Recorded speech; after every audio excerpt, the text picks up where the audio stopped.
To see with new eyes. Sheryll Sheng Fernandez, a young public school teacher in Davao, Oriental, shares how she builds relationships with everyone and the challenges that go with it. Like many of us, my life is marked by ups and downs, like a roller coaster ride. But thanks to God, whom I've chosen as the ideal of my life, He has always been the basis for any decision I make.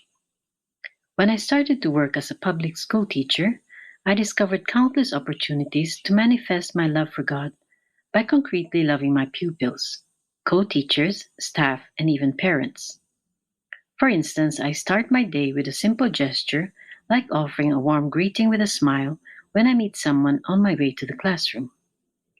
One thing that I tried to do since the start is to build a good relationship with the parents of my pupils and even with those whose children do not belong to my class anymore. Last January 2022, I received a memorandum that I would no longer be handling kindergarten class. Instead, I would be assigned to a grade 3 class. Due to classroom scarcity, the classroom previously assigned to me was offered to the newly hired teacher. There I felt that all the efforts I had put into improving that classroom were suddenly wasted.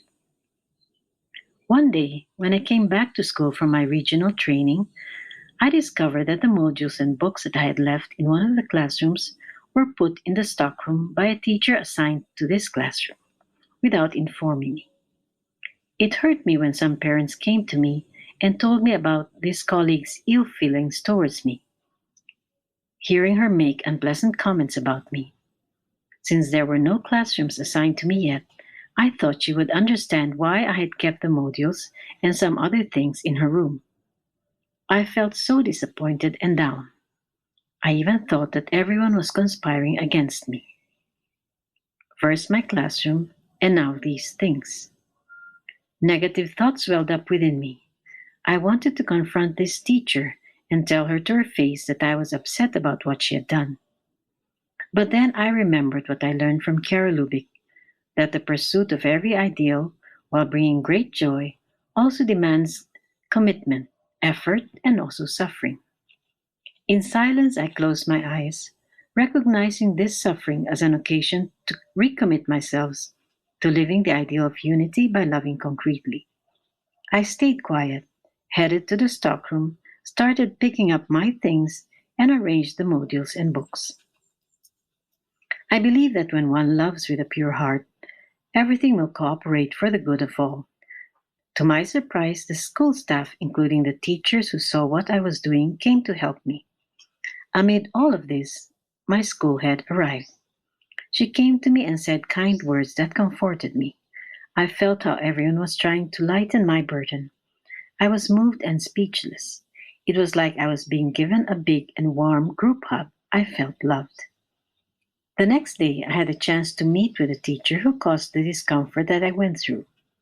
Initially, I felt a little nervous approaching her, but I gathered all my courage, and inside me, I decided to see her with new eyes, putting aside all the thoughts I had on her. I greeted her politely, and a joyful conversation followed between us. Everyone who witnessed what happened was surprised, seeing the relationship between us restored. This simple circumstance made me realize that indeed, Jesus is present in every event of my life, be it joyful or painful. Nothing escapes His love. At the start of this adventure of being a teacher, I was certain that I could be an instrument of unity in the school where I was assigned.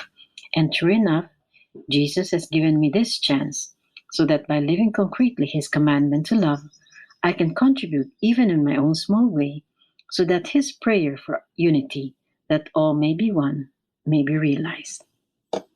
Sheryll Fernandez.